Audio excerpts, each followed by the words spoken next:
grab the mic. So for anyone who's going to come and stay, make sure you walk onto the booth. Don't stay in the aisle. The enforcers don't like that, and I don't like that. Come on in. There's plenty of room. I got some seats here and there. Drop your stuff. Take a little break. So I'm going to step off the stage. Is everybody up there?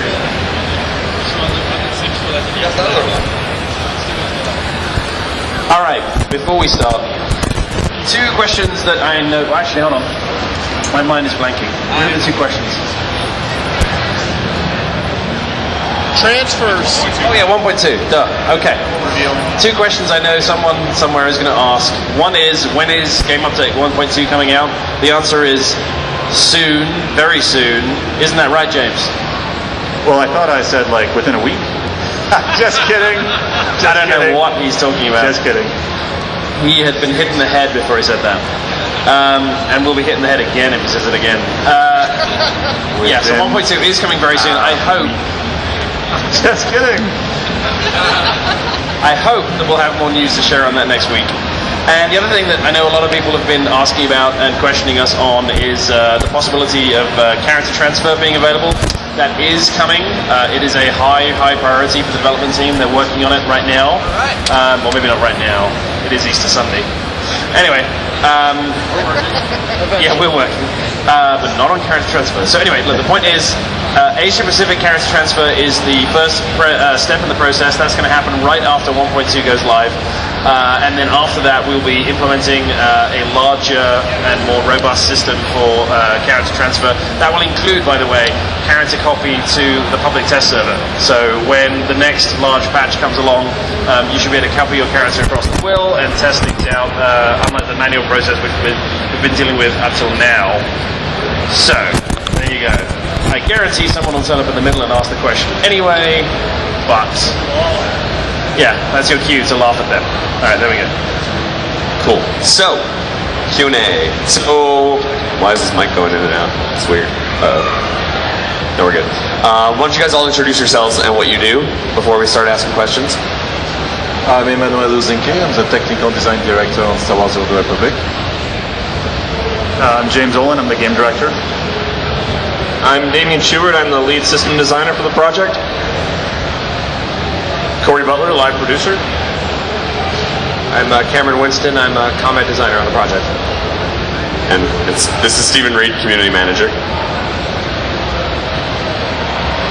So yeah, if anyone has any questions, raise your hands. I will wander around with a microphone and make sure I get you. If anyone's standing in the aisles and wants to stay for the Q&A, come on in. Stand on the black carpet. Get off the aisle. Don't block anyone walking through. Want to make sure there's plenty of room. And there's lots of room here still. You guys can all come in if you want. You want to get closer? You don't have to. I'm just saying. You have a question? So with the SOA fight in Eternity Vault, why did you guys choose to make the ball lightnings have a DOT effect? Because every freaking time our raid members are running into those things, they don't just like explode and do damage. They tick like a few times and do damage, and that's really annoying. Like, and it's just like.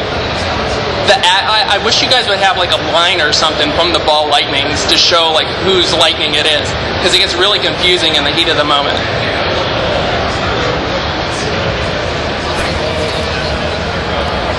So obviously, the SOA fight is known to have a few issues that we're working very hard to address. A greater visibility in operation mechanics is something that we're constantly striving to achieve.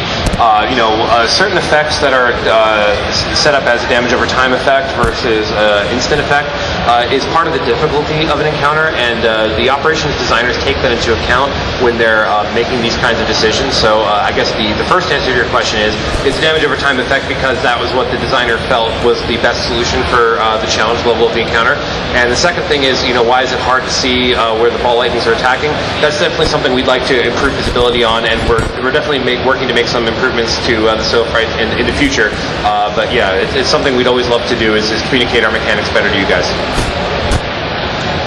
So to your question exactly, we did with script entirely the ball lightning mechanics, and not only have people be able to test it on test server, but we gave ourselves more times to take into the account their their bugs that they find on the test server and fix it before we push it out. So that's one of the reasons we are taking more time for the batch, but also we are relying as well on you guys testing, transferring your characters and testing those operations to make sure they are as bug-free as possible.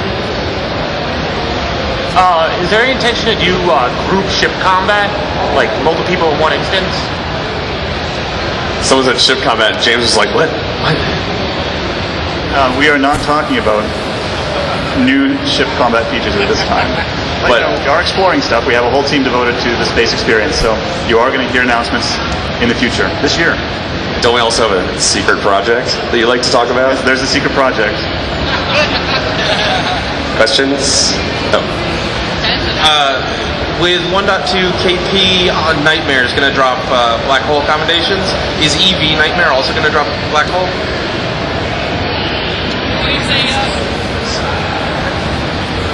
That's a great question.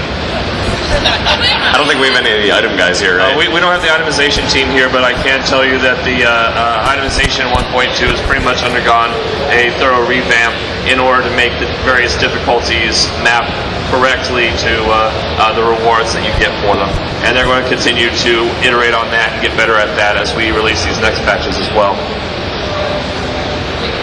What time should we expect the Nightmare mode of the new operation to come into the game? We're aiming that for the next game update, which we can't announce the time of that at this moment, or Stephen Reed will really kill me. That's the week after. That's a joke. He wants me to say that. I already warned him. I'm not typing it at all. I also want to point out that even though Nightmare's not launching with 1.2 for the new operation, the hard mode is plenty hard. I don't know if we've had I think we might have had one guild clear it so far on 8-man hard, and we've had very few guilds clear it on story. So it is definitely a more significant challenge this time around. Although a good point about the Nightmare mode when it will come is that it won't be just a title and just a pat on the back saying you did good. It will come with its own itemization, so there will be actually a real reason to run Nightmare, but expect a significant challenge for it.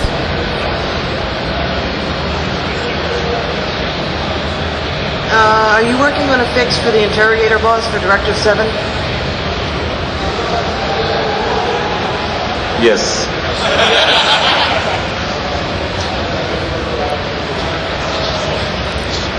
Anyone have questions? So I got another one here.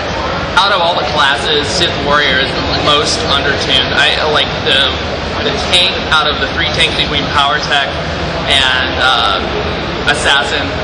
No one wants to take those into an ops, and compared to the other like DPS classes like a mercenary or a sniper, we don't want marauders in our ops. So are you guys doing anything to make the class less undertuned than it is now? Well, my question to you would be, why do you think that they're undertuned right now? They just have, in my opinion, they die more because they have less defensive capabilities, even though they have force camo, things like force camo. They just don't put enough DPS out. I mean, I swap a mercenary out for a Sith Warrior and we'll down something, whereas if I have a Sith Warrior in my ops and I don't have a mercenary, we're not going to kill something. So that's a rather complicated question. First off, I don't necessarily agree that Sith Warrior is undertuned. We find that within roles, all of our classes are performing very close to each other as far as what our expectations are. And our expectations don't change. We don't change our expectations from patch to patch, which is something I've read on the forums. We're very committed to making sure that every class is desirable in all kinds of content. And it's my hope that with 1.2, when you guys get the combat log, you're going to see that some of these classes that have been traditionally viewed as underperforming on the boards and in the rumor mill are actually probably doing more DPS than people expect. And obviously, if that isn't the case, and we start to see some combat logs and parses coming in that don't really validate those assumptions, then we're always willing to go back and revisit these kinds of questions. But as of right now, based on all our internal testing, our sustained DPS test, our burst DPS test, our survivability tests, and the many hours that the other class designers and myself have put into playing in one-on-ones, in group content, in operations, and in flashpoints. We're very comfortable and happy with where our classes are performing in relation to each other. Oh, can I ask a question? Do you have your hand up? Well, first I want to say I think maybe you're playing with the wrong kind of Marauder. I have a Marauder in my guild, and he goes above and beyond the call, and he never dies unless he's being stupid about it. And as a Jedi Guardian tank, I find that, well, I rock and I never die because I have a great consular healer. But I think the big thing that I want to ask is that, you guys are doing a great job, and just keep up the good work with, fixing the bugs. SOA on Nightmare is just still ridiculous because we get into the second phase, the transition, and the floor is gone on some attempts. Other attempts, lightning balls are, tripling the damage. It's just too much. We can't get it. And hopefully you won't take out the Inferno title either, because I'm kind of sick of people saying, oh, you're just a noob. And I'm like, no, it's just buggy, and we have great DPS and great tanks. Where was the question? Well, will SOA be fixed for the most part in patch 1.2? Well, Emmanuel right here has been actually working on the Eternity Vault for several weeks in a row. It's been his major focus, and he can talk about that. And if it's not up to par, you can blame him. Yeah, so a few points. Yes, you're right. It was buggy. It was buggy many patches in a row, and sometimes we fix something and the problem is still there. We have no report of bugs on the test server, which is great. And again, in the next patch, you'll be able yourself to go and test things for yourself and make sure. We've fixed a lot of issues, and we are trying to bring it down to 0 bugs, which is our goal. But don't take my word for it. Please try it again once 1.2 come out, which is very soon apparently. And one thing I wanted to say, that every time we see on the forums or other forums like clear indication of problems with leaving the emotions out, but like a description of what happened, and if there's a video, usually we find the bug extremely rapidly, especially when there's a video. It's like we can literally see, oh look, that effect is on, but this one is not. Oh, I know what the problem is. So the community has been key for us to find those issues, and they were actually really complex, and we fixed every single one we know about. There's no non-bug that we still think is in 1.2, but you guys will tell us, and I won't put in the patch that's always fixed until there's no more reports whatsoever of bugs. Alright, I play Vanguard tank, and I can't hold threat for some reason. I run out of ammo way too quickly. I have to hit everything as much as I can. Ammo regen is just horrible, and I mean, people equal gear as me are instantly ripping off and just one crit, and it's really annoying. Half the time they're taking the abuse, and I'm waiting for taunt to come up, because the only way I get any aggro is by taunting anymore. So, is your question, what is your question? Can you fix Vanguard threat? So, so the question is, can we fix Vanguard threat? So, I think what you're experiencing is a twofold problem, and the first is we have a lot of mechanics in our flashpoints and operations which have threat modifications which currently aren't being telegraphed very well to you guys, and we're trying to do a better job of letting you know when threats being manipulated, so that you can kind of compensate for it. And the second thing with running out of ammo, in 1.2, the top of your energy shot at the top of the tanking tree is going to be off the global cooldown, and it's going to be another energy management tool for you. So not only is it going to be like a free shot that does damage, so you're going to get more threat out of it, it's also just going to give you energy or ammo back. So it's going to kind of both help you with your threat and with your energy management. So it's my hope that you'll be able to use that tool and the new combat log that you're getting in 1.2 to help analyze your rotation and see where maybe you're spending a little bit too much energy, that you could kind of move into other things to help increase your overall threat generation and better energy management. In 1.2, the backstab cooldown was increased to 12 seconds from 9 seconds. That affects Acid Blade, which is the top tier talent in the concealment crate. and I was just wondering if they're going to buff acid blade damage to make up for that, because it seems like it basically make that talent useless. So, well, I disagree that it makes it useless. The concealment and scrapper tree overall has been, restructured a little bit in 1.2. But for clarity, just would like to say, unilaterally, all of our tests, both sustained, burst, PvP, PvE tests for the concealment and scrapper trees have shown that they are very, very, very close to all the other DPS specs that compete with them in the game. So we're very actually confident that the 1.2 scrapper and the 1.2 concealment operative and scoundrel respectively are going to be able to do competitive DPS. They're going to be desired for operations and for PvP groups. And again, I'm hoping that the new combat log, you'll be able to validate these claims yourself when 1.2 comes live. As to specifically, is there anything that comes into it? A lot of the changes in that tree with the cooldowns and the rotations, it was sort of like you said, shuffled around. But ultimately, we feel that the end result is going to be very comparable to what we had before. It's come down a little bit, but again, comparatively to other specs within the same role, we're very happy with where we ended for 1.2. I really enjoyed the flashpoints like Black Talon and the Foundry and things.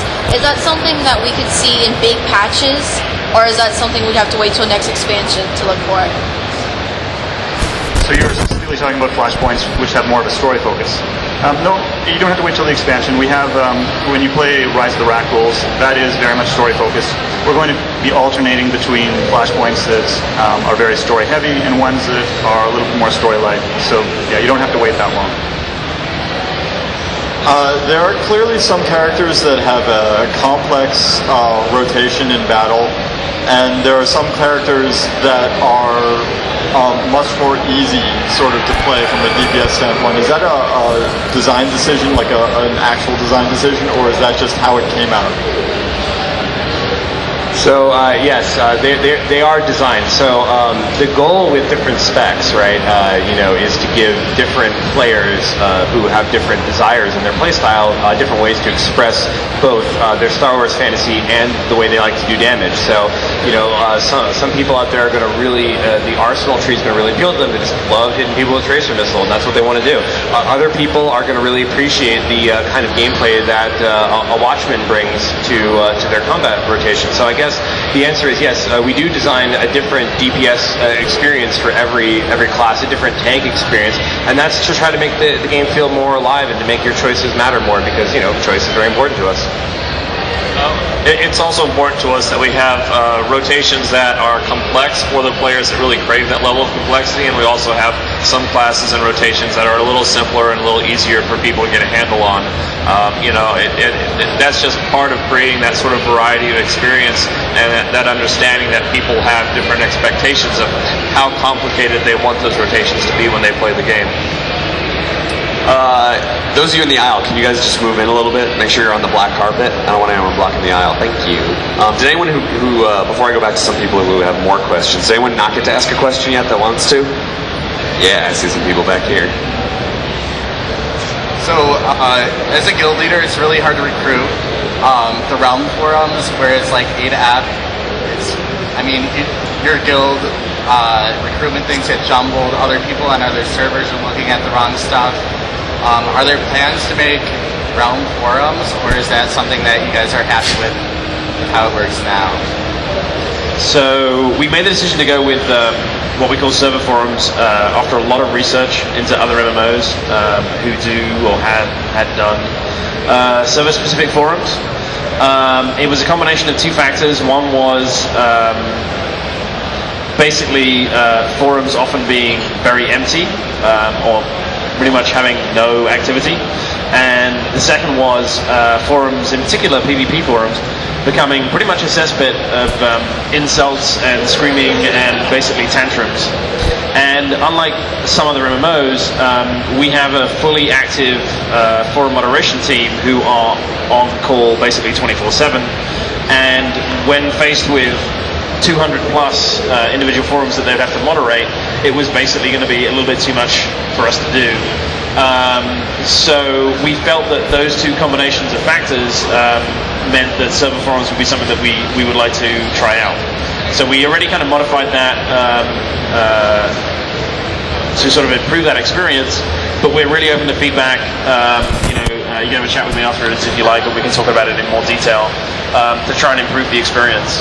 But to be honest, generally speaking, we think it's been relatively successful for us, and it's kind of achieved the aims that we had, which was to keep the amount of moderation we needed to do down, and also to keep those forums generally kind of busy. One of the things that's also really nice about the server group forums that I discovered after we launched them was that, so when you create a thread, you have to create a prefix which shows your server. The advanced search on the forums, you can choose that prefix and it will just show you a list of those threads on the server.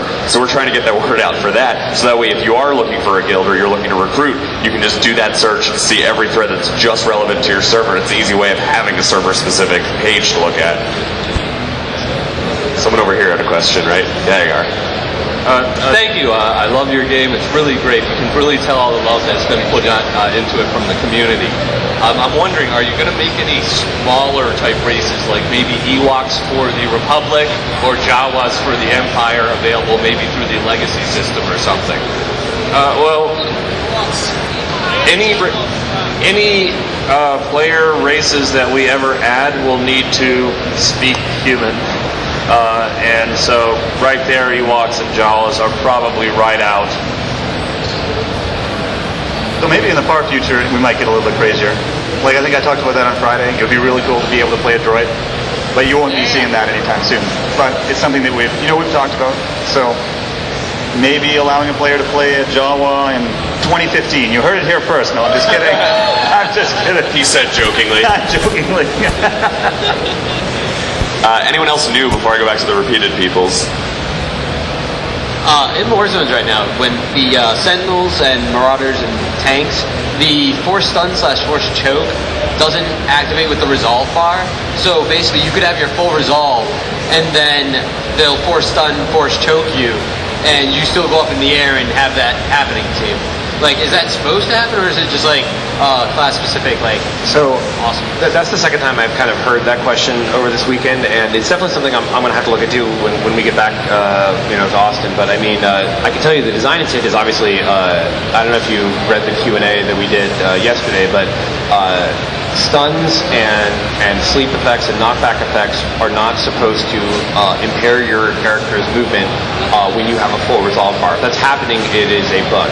And if this is actually happening, we can investigate it, certainly, and if it is happening, we can stop it from happening. However, just want to point out that, immobilize effects and slow effects definitely still affect you when you have a resolve bar. So you may find yourself unable to move with a full resolve bar because you have a root effect on you. I think it was last week's public test notes, or it might have been the week before, but you guys said that you were changing the loot distribution system in the hard flashpoints. Could somebody talk about that, and does that also apply for ops? I don't think that there's anybody on this stage who can talk about that with great authority, beyond the fact of we went through a revamp of our itemization and in order to make the rewards more robust. I think that we made less loot, destined loot.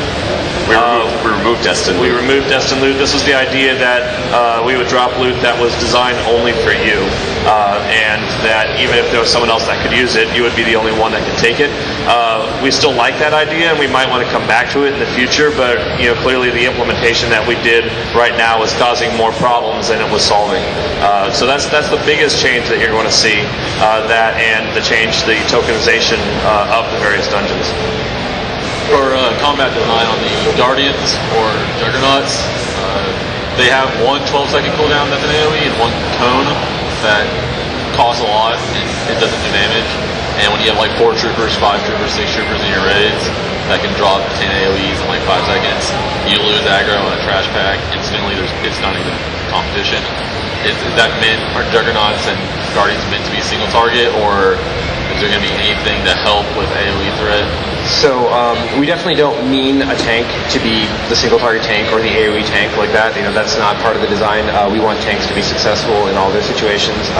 We're constantly exploring and evaluating how tanks threats stack up against each other. And from our internal testings right now, like I said, we're happy with where we're at as far as threat generation goes. You're getting more threat generation on your top tier talent at the end of the tree. Also, there's a little bit of love going into for the sweeping slashes and smashes and stuff like that. It may require a different approach. Like you may, if you see a group spread up, maybe you got to force charge a guy, push him into the other group before you put your smash down. But ultimately, what I want you to know is we're constantly reevaluating the tank balance for threat, for survivability. It's a never-ending process. So as we start learning more, again, when we start seeing your guys' combat logs, we start seeing logs for guilds, they start doing things. We're constantly going to be re-asking ourselves these questions. And if we start to find that the Juggernaut and the Guardian are falling behind in the AoE threat race, we'll definitely address that. I mean, it's not a design decision to make them bad at one type of tanking. We would like them to be good as tanks. Are there plans for additional hot ballerinas? Yeah, we have been discussing basically doing some reskins of the HUD ball, like putting it on a different planet, keeping the game mechanics very similar. Just like another sport, right? Like, you have a different stadium somewhere else. That's something we've discussed, but there's no timeline for that right now.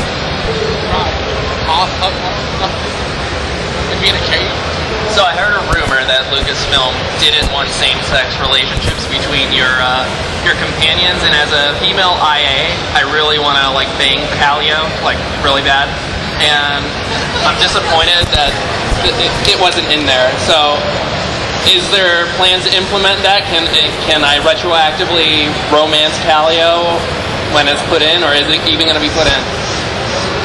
First of all, LucasArts does not have that position at all. They very much care about the community. And in terms of when we're going to be adding same-sex romances, we do have it. Actually, we have some of it already written. I can't say when it's coming in, but it is something that BioWare is known for, and it's something we're putting in. And we have the full support of LucasArts to do it. So you will be seeing it soon. Well, I won't say soon, but it won't be. The thing is, we're not going to be retroactively changing characters, so it's going to be new characters.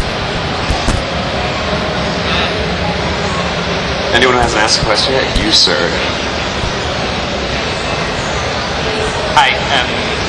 So, with the flashpoints the way they are and the loot and operations, I found that very, very quickly your characters don't need flashpoints anymore, like doing operations. So, Nightmare flashpoints? I don't think we have plans for Nightmare flashpoints right now. One of the things where I think that we made a mistake on the itemization at ship was pretty much making it so that especially the normal mode flashpoint rewards just weren't good enough over the greens and blues that you were finishing the game with. And so a lot of people were just skipping straight over to that. And I think there's still some calibration and some learning that we're going to do. Like I said before, I think 1.2 in general is a lot better on the itemization. We learned a lot from the launch of the game, and we're going to continue to tweak that philosophy.